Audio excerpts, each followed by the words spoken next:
Virginia is a model program in our league with culture, their head coach, their winning tradition. We have a ton of respect for their head coach and their players, so we're very happy to win this game. I thought that our defensive effort, was outstanding the whole game. For Hunter and Cameron to chase those guys off those screens all game long like that, I just don't realize. I don't know if you realize how hard that is and what elite condition they have to be in to do that. And then Hunter comes back and gets 21 points and 9 rebounds on the other side. So that was one of the better all-around performances I've had here for a player on both ends of the court. The 8 kills was really important. I thought the start of the second half was huge. I don't think, they scored 3 of their first 14 possessions. I thought in the first half they really bothered us with their physicality. We turned it over 9 times. But, my team's pretty patient on offense. They figure it out. And I thought in the second half we loosened them up. We got inside their shell a little better, knocked some threes down, started driving it. The bigs did a good job of slipping and getting inside the defense, making plays or passing it out. I thought that really helped. But I just thought overall, what a good win. Andrew and Efton did a great job inside. Andrew had a double-double. I think Efton had 5 blocks, a bunch of rebounds. So it was really, I thought, just a really good team win. Questions? Asked Andrew about this earlier. It seemed like in the past 3 games he had his struggles, and then today was a very different game, some aggressiveness both on offense but also on the boards. Just your thoughts on his performance? I thought he played tremendous. Andrew, I told Andrew to get out of his head. Sometimes he's a little too analytical, and that's because he's a smart kid and he wants to do really well. He's a pleaser, and so he gets down on himself more than I've ever been down on him. I mean, I told him that during a timeout. I was like, "Come on, man, play with confidence. I'm your biggest fan." And so I thought he played great. He does so many things, and he gets a lot of those tough rebounds around the basket. He made some tough shots today. He guarded big guys. He guarded guards. He's always covering up and helping. I just think he's a very integral part of our team. Good player. Weren't worried about Hunter given the season that he's had, but he looked a little off at Florida State. 10 points and 4 turnovers, dribbling off his foot a couple times. I wasn't worried. What was his process to get to here? I just think, Connor, it's a long season, and we play 31 games. You're not going to play perfect, every game. I thought he got sped up against Florida State. I thought they got him going a little too fast.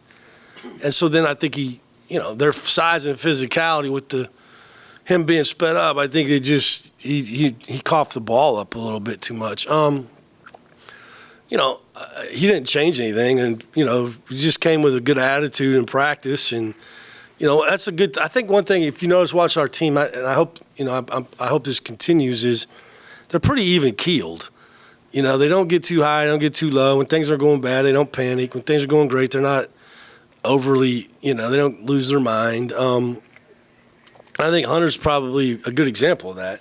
Where he didn't play as well against Florida State, but he sure didn't know it in practice the next couple days, and then you obviously didn't see it today. And listen, he chased McNeely as good as anybody could chase McNeely, okay? And they run a lot. They don't run plays, but they just screen a lot for him.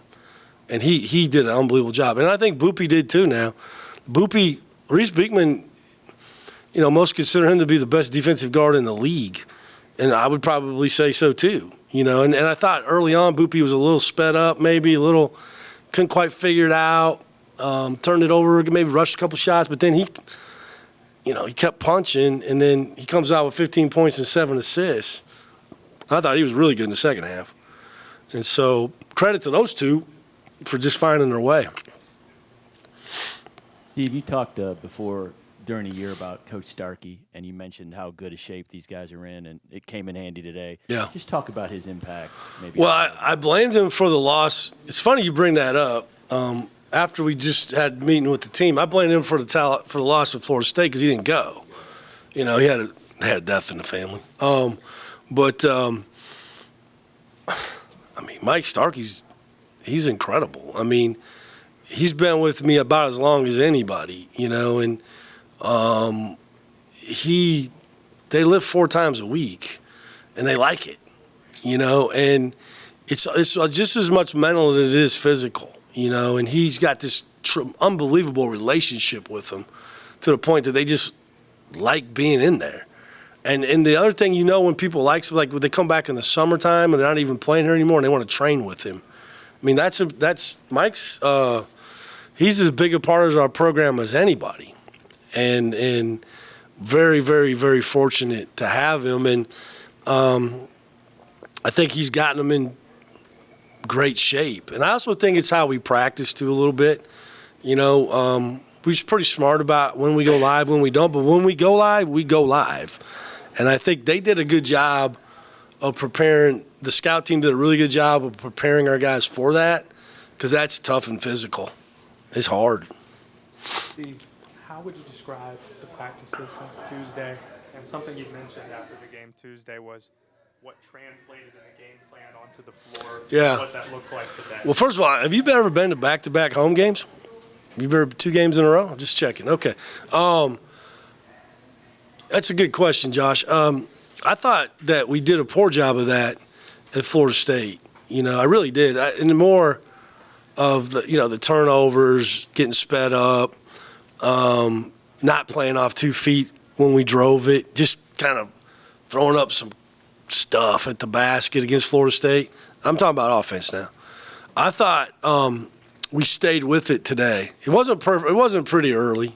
I mean, really, truthfully, we probably should have had a bigger lead because, you know, they weren't scoring, but we couldn't. We kept turning it over.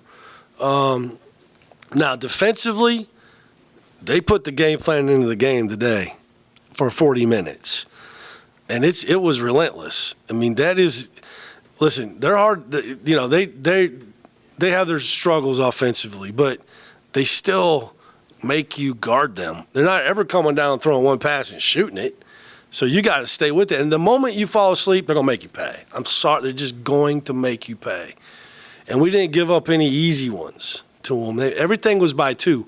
A very important stat today for me was I think when they win, they attempt 19 threes. Okay, we wanted them – think about the change from year to year now. Last year, they made 15 threes in here last year. This year we wanted to not let them attempt 15. Okay? They didn't get 15 off. They got 12. That's a big difference. Listen, they made 15 threes here last year. They only attempted 12 this year. And I thought that's getting the game plan, you know, into the game. Steve, you often say that whichever team makes the game look like their practice comes out on top. Through the first 2 TV timeouts, the score is 9-4. Oh. It looked very much like a UVA game. Yeah. How did you change that trajectory? I just think over time we got so many good players offensively that they just kind of figure it out.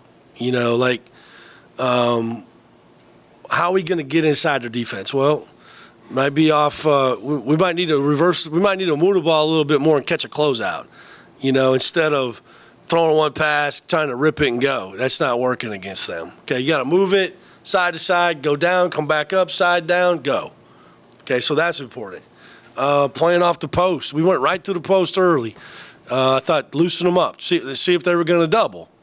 Okay, that was important. Then they hedge. So 2 things on the hedge. One, you try to beat the hedge over the top. Okay, with speed. You probably heard with speed. We kept yelling with speed. And then throwing back and throwing in, or throwing back and driving it, or throwing back and shooting it, or sometimes slipping it and throwing it to the big on the slip, get in the middle of the floor, and then make the right play. Pass it, cut, take it to the basket. So, I mean, they took some time to figure all that out. But when they got it all together there in the second half, we got on a pretty good run. We just didn't see it like that, I don't think, in the first half. Credit to Virginia. Just a really large difference in rebounding. Yeah. Today, 40 for y'all. Yeah. 27 for them. Really pleased with that. Andrew, Afton, I thought Zach kept a lot of balls alive. I don't know how many he had. He only had 4, but golly, he seemed like he was around the ball a lot. And then to have a perimeter player come in there and get 9, and I've been on him all year about, using his athleticism and rebounding down. And, I mean, again, I'm not sure I've had a player have a better overall game on both ends of the court since I've been here, offense and defense. He did it all today, Hunter Salas. And Boopy was good too now, and he had his hands full with Beekman. But Hunter was at a different level, I thought, today. Coach, against a team that goes so far into the shot clock, how important is it to stay focused all the entire time and not allow a mistake? We just talked.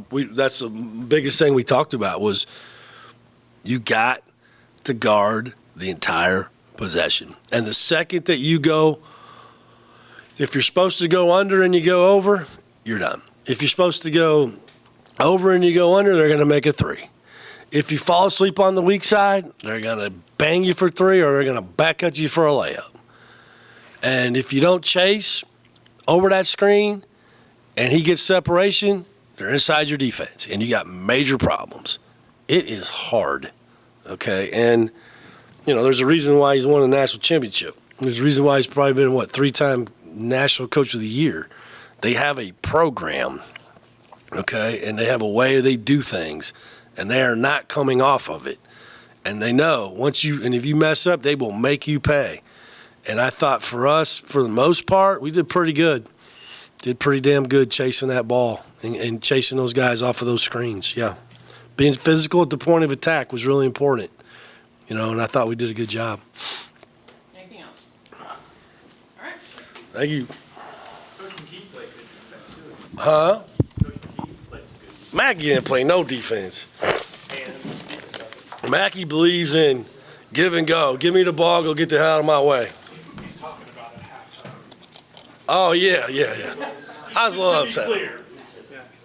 Let me know if you want that barbecue coming out. I will. I don't think I've ever – this is not for print. I said I just don't think I've